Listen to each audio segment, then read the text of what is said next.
Иртәгә 4 ноябрь Халыклар бердәмлеге көне шул уңайдан Татарстан Республикасы Президенты Рөстәм Миңнехановның мөрәҗәгате.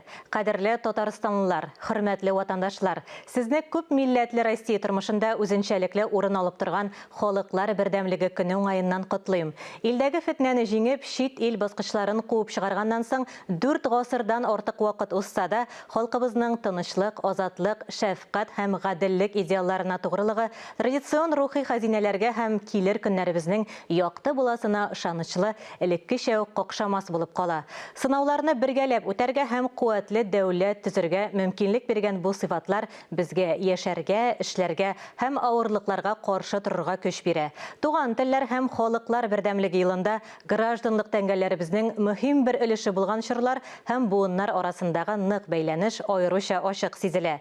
Милли телләрне һәм гореф-гадәтләрне саклап һәм үстереп, бай тарихыбызны өйрәнеп, без күп төрлелектән бердәмлеккә, бер бөтенлеккә омтылабыз. Үткәнебезне данга күмеп кенә калмыйча, киләчәгебезне дә төзибез.